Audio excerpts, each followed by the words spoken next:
નમસ્તે મિત્રો, hello education પર આપનું સ્વાગત છે। આધાર કાર્ડની અંદર જન્મ તારીખ અને નામ સુધારવું હોય તો શું કરવું એના રિલેટેડ મેં લાસ્ટ 2 વિડીયો બનાવેલા છે અને 2 વિડીયોની અંદર મેં કમેન્ટ બોક્સ જોયું છે કે મોટાભાગના લોકોની એવી કમેન્ટ્સ હતી કે અમારે લિમિટ ક્રોસ થઈ ગઈ છે। હવે આધાર કાર્ડની અંદર તમારે નામ સુધારવું છે, જન્મ તારીખ સુધારવી છે, એના માટે તમે એનરોલમેન્ટ સેન્ટર એટલે કે આધાર સેન્ટર ગયા પણ હશો, તમે સુધારો પણ કરાવ્યો હશે, જ્યારે સ્ટેટસ ચેક કરો ત્યારે રિજેક્ટ થયું હશે અને રિજેક્ટની અંદર તમારે એવું લખેલું હશે કે લિમિટ ક્રોસ થઈ ગઈ છે, એના લીધે તમારા આધાર કાર્ડની અંદર નામ કે જન્મ તારીખ સુધારવામાં આવતી નથી અને રિજેક્ટ કરી છે। હવે મિત્રો આનું પરફેક્ટ સોલ્યુશન તમને આ વિડીયોની મદદથી મળી શકશે। બની શકે વિડીયો થોડો લાંબો થશે, પરંતુ સ્કીપ કર્યા વગર જોશો તમને તમામ ખ્યાલ આવી જશે। તમે ઘણા બધા વિડીયો પણ જોયા હશે અને છતાં પણ તમને સોલ્યુશન મળ્યું નથી, તો આ વિડીયો મારફતે તમને પરફેક્ટ સોલ્યુશન 100% મળી જશે। છતાં પણ કોઈ ક્વેરી રહે છે તો કમેન્ટ બોક્સની અંદર અવશ્ય કમેન્ટ કરજો। તો આપણે પહેલા લેપટોપની સ્ક્રીન પર જઈશું અને આધાર કાર્ડની અંદર કઈ વિગતો સુધારવા માટે કેટલી ટ્રાયો આપેલી છે કે એટલી લિમિટ જ આપેલી છે, તમે એ લિમિટ પછી પણ સુધારો કરવા જાઓ છો તો ત્યારે ત્યાં તમને લિમિટ ક્રોસની એરર આપવામાં આવે છે અને તમારા જે રિક્વેસ્ટ છે એને રિજેક્ટ કરવામાં આવે છે। પહેલા લેપટોપની સ્ક્રીન પર જોઈ લઈએ તો આ પ્રમાણે મિત્રો મારા આધાર કાર્ડની અંદર આટલી લિમિટ હવે બચી છે। અહીં તમને જણાવી દઉં કે નામની અંદર અપડેટ કરવા માટે 2 લિમિટ આપેલી છે। ડેટ ઓફ બર્થની અંદર અપડેટ કરવા માટે 1 લિમિટ આપેલી હોય છે, જેન્ડર અપડેટ કરવા માટે 1 લિમિટ આપેલી હોય છે અને એડ્રેસ અપડેટ કરવા માટેની કોઈ લિમિટ આપેલી હોતી નથી। અહીં મેં નામ અપડેટ એક વખત કરાવી લીધું છે એટલે મારે એક જ લિમિટ અપડેટ માટેની બચી છે। તો આ રીતે મિત્રો લિમિટ સેટ કરેલી છે આધાર કાર્ડની અંદર સુધારા વધારા કરવા માટેની। બની શકે તમારી લિમિટ પૂરી થઈ ગઈ હોય અને છતાં પણ તમે આધાર કાર્ડની અંદર નામ અને જન્મ તારીખ સુધારવા માંગો છો, તો આવો આપણે એની પ્રોસેસ શરૂ કરીએ। પ્રોસેસ શરૂ કરતા પહેલા ચેનલ પર તમે નવા હોય તો ચેનલને સબસ્ક્રાઇબ કરી દેશો, વિડીયો સારો લાગે તો તમામ મિત્રો સુધી અવશ્ય શેર કરશો। હવે મિત્રો સૌ પ્રથમ સ્ટેપ આવે છે તમારે આધાર સેન્ટર પર જઈ અને તમારા આધાર કાર્ડની અંદર નામ સુધારવું છે કે જન્મ તારીખ સુધારવી છે, જે પણ સુધારવું છે એના માટેની પ્રોસેસ ત્યાં કરવાની છે। એટલે આધાર સેન્ટર પર તમે લગભગ 1-2 વાર જઈ ચૂક્યા હશો અને રિજેક્ટ પણ થયું હશે, પરંતુ ફરીથી તમારે જવાનું છે અને ત્યાં આવી રીતે ફરીથી રિક્વેસ્ટ નાખવાની છે। નામ સુધારવા માટે કયા કયા ડોક્યુમેન્ટ જોઈશે, જન્મ તારીખ સુધારવા માટે કયા કયા ડોક્યુમેન્ટ જોઈશે, આના વિશે મેં વિગતવાર વિડીયો બનાવેલો છે। ના ખબર હોય તો વિડીયોના ડિસ્ક્રિપ્શનમાં એને લિંક આપી દઈશ, એટલે એ આધાર પુરાવા લઈ જશો તો એક જ ઝાટકે તમારું છે એ ત્યાં પર તમારે ફરીથી ધક્કો નહીં ખાવો પડે અને તમારી રિક્વેસ્ટ છે એક્સેપ્ટ કરી લેશે। મીન્સ કે તમારે એ આધાર સેન્ટરવાળા ના નહીં પાડે, તમારી રિક્વેસ્ટ લઈ લેશે। એટલે આવી રીતે તમારે એનરોલમેન્ટ સ્લીપ તમને બદલામાં આપશે અપડેટ રિક્વેસ્ટ કર્યા બદલની। તો આવી રીતે જન્મ તારીખ કે નામ જે પણ સુધારવું હોય એના રિલેટેડ ડોક્યુમેન્ટ લઈ અને આધાર સેન્ટર પર જવાનું છે અને ત્યાં નેમ અપડેટ કે બર્થ ડેટ અપડેટ તમે જે પણ અપડેટ કરાવો છો એની એનરોલમેન્ટ સ્લીપ તમને આપી દેશે। તો આ એક પહેલો ડોક્યુમેન્ટ છે એનરોલમેન્ટ સ્લીપ, એકનોલેજમેન્ટ સ્લીપ પણ કહી શકો છો, આધાર અપડેશન રિક્વેસ્ટ માટેની જે સ્લીપ આવે એ। તો આ એક સ્લીપ અને એની સાથે અપડેટ કરવા માટે તમે જે પણ ડોક્યુમેન્ટ ઓરિજિનલ એ ભાઈને આપ્યું હશે આધાર સેન્ટર વાળાને, ત્યારે જ તમારી રિક્વેસ્ટ અપડેટ કરી હશે। તો એ રિક્વેસ્ટ લીધી છે ત્યારે તમે જે ઓરિજિનલ ડોક્યુમેન્ટ એ જન્મ તારીખ સુધારવા માટે આપ્યું હોય કે નામ સુધારવા માટે આપ્યું હોય, જે પણ તમે ઓરિજિનલ ડોક્યુમેન્ટ આપો છો એ ઓરિજિનલ ડોક્યુમેન્ટ, તો આ રીતની 2 તમારી પાસે અગત્યના પુરાવા થઈ ગયા છે। હવે મિત્રો ત્રીજો પુરાવો છે, જો જન્મ તારીખ સુધારવી છે તોની વાત છે, તો તમારે એક પ્રકારનું એનેક્સચર આવે છે, એક પ્રકારનું ફોર્મ આવે છે। એ ફોર્મ છે એ તમારે 10 રૂપિયાનું સ્ટેમ્પ કે તેથી વધારેનો સ્ટેમ્પ હશે તો એના પર નોટરાઇઝ એટલે કે એફિડેટ કરાવી લેવાનું છે।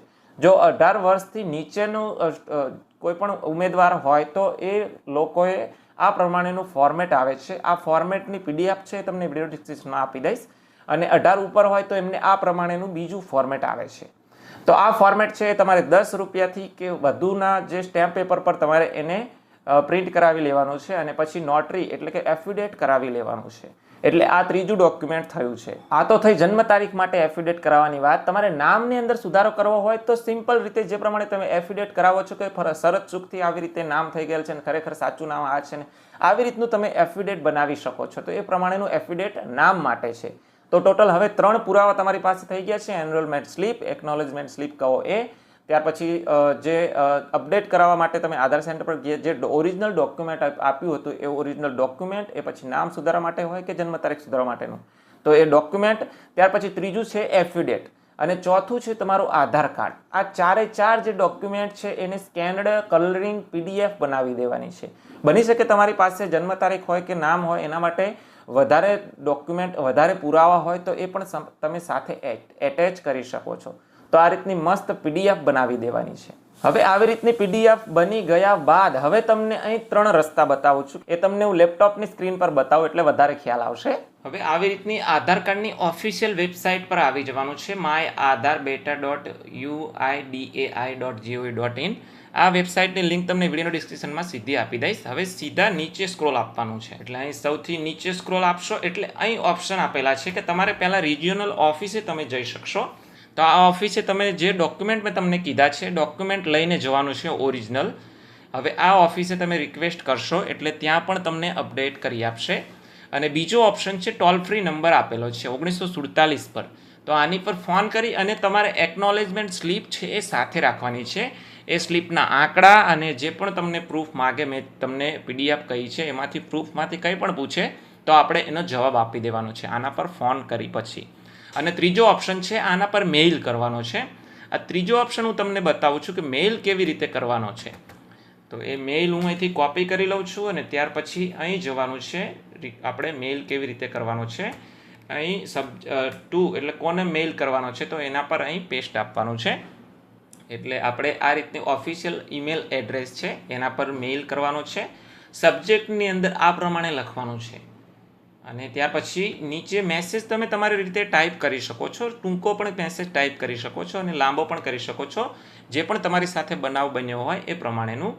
અને અહીં તમે જે પણ ડોક્યુમેન્ટ રજૂ કરો છો એ ડોક્યુમેન્ટનું નામ અહીંથી લખવાનું છે. એટલે અહીં આ જે લખ્યું છે આટલી જગ્યાએ તમે જે પણ ડોક્યુમેન્ટ તમે રજૂ કરતા હોય એની સાથે એટેચ કર્યું હોય તો એ ડોક્યુમેન્ટ તમારે અહીં લખવાનું છે. ત્યાર પછી નીચે જોશો તો અહીં નીચે ઘણું બધું લખવાનું છે. નામ લખવાનું છે, એનરોલમેન્ટ સ્લીપ નંબર એટલે એકનોલેજમેન્ટ નંબર તમારે આપ્યો હશે તો એ સ્લીપનો નંબર લખવાનો છે, Aadhaar number, mobile number, mail address, આપણું પોતાનું રહેઠાણનું સરનામું અને ડેટ લખવાની છે, આજની તારીખ, જે પણ તમે મેઇલ નાખતા હોય એની તારીખ. અહીં હવે 4 ડોક્યુમેન્ટની જે પીડીએફ બનાવવા માટે કીધું હતું એ પીડીએફ એટેચ કરી દેવાની છે અને પછી સેન્ડ આપી દેવાનું છે. તો આવી રીતે 3 ટ્રાય તમારે કોઈ પણ એક ટ્રાય કરવાનો છે, 3 ટ્રાય ના કરતા. એટલે આ તમને ખાસ જણાવું છું. મેઇલ કરો છો, ટોલ ફ્રી નંબર પર ફોન કરો છો, આ ઓફિસે જાઓ છો, તો આમાંથી જે પણ તમે એક જ ટ્રાય કરવાનો છે. જે પણ ટ્રાય કરો છો ત્યાર પછી તમારે વેઇટ કરવાનો છે 15 દિવસ કે અહીં તો તમને ઓફિસે જશો કે ટોલ ફ્રી નંબર પર ફોન કરશો તો વિધિન લગભગ 72 અવર્સની અંદર સુધારો થઈ જતો હોય છે. જ્યારે તમે મેઇલ કરો છો ત્યારે ત્યાં તમારે 15 દિવસ કે એમ સમથિંગ રાહ જોવી પડે છે. જ્યાં સુધી એનો રિસ્પોન્ડ નથી આવતો ત્યાં સુધી રાહ જોવાની છે, બીજો ટ્રાય કરવાનો નથી. એટલે મેઇલ પર ખાસ ધ્યાન રાખવાનું છે. તો આવી રીતે તમારી આધાર કાર્ડની અંદર લિમિટ ક્રોસ થઈ ગઈ હશે તો પણ તમે સુધારો કરી શકો. તો આવી રીતે મિત્રો 3 રસ્તા મેં તમને બતાવ્યા છે અને જે ડોક્યુમેન્ટ તમને બતાવ્યા છે, જે સ્ટેપ બાય સ્ટેપ તમને સમજાવ્યું છે એ પ્રમાણે તમારે કરવાનું છે. આધાર સેન્ટર વાળા જે અધિકારીઓ છે આવી રીતના મેઇલ ચેક કરતા હોય છે કે ફોન કોલ્સ પર કે જ્યાં પણ ઓફિસે જાઓ ત્યાં અધિકારીઓ બેઠા હોય છે, એમને જો યોગ્ય લાગે છે તો પછી નામ કે બર્થ ડેટ એ આવી રીતે રિક્વેસ્ટથી સુધારી દેતા હોય છે. જો તમારે આવી રીતે કરતા આધાર કાર્ડની અંદર નામ સુધરતું નથી તો પછી તમારે ગેઝેટથી નામ સુધારવું પડશે. એનું નોટિફિકેશન આવશે, એ નોટિફિકેશન તમારે સાચવીને રાખવાનું છે, જાહેરાત ન્યૂઝપેપરની અંદર આપવાની. આ બધી પ્રોસેસ હોય છે. મીન્સ કે ગેઝેટથી સુધારવું પડશે. ગેઝેટથી તમારું સુધરી જાય, નોટિફિકેશન આવી જાય પછી સેમ પ્રોસેસ મેં તમને અગાઉ વિડીયોમાં જણાવી છે એ સેમ પ્રોસેસ કરવાની છે અને ગેઝેટ એની સાથે જોડવાનું છે. એટલે પછી તમારું નામ છે એ અપડેટ થઈ જશે. નામ સુધારવા માટે થોડી આ રીતની ટફ પ્રોસેસ છે. જો આવી રીતની સુધારાની પ્રોસેસ છે, વિડીયો ગમ્યો હોય તો ચેનલને સબસ્ક્રાઇબ કરી દેશો. મિત્રો, આધાર કાર્ડ, પાન કાર્ડ, ચૂંટણી કાર્ડ, ડ્રાઇવિંગ લાયસન્સ કે ઓનલાઈન સર્વિસીસને રિલેટેડ યુનિક વિડીયો, મિત્રો કોઈ પણ પ્રકારના બકવાસ વગર યુનિક વિડીયો મેં મૂકેલા છે. આ તમામ વિડીયો તમને ગમતા હોય તો અન્ય મિત્રો સુધી શેર પણ કરશો. ચેનલ પર નવા હોય તો ચેનલને સબસ્ક્રાઇબ કરી દેશો.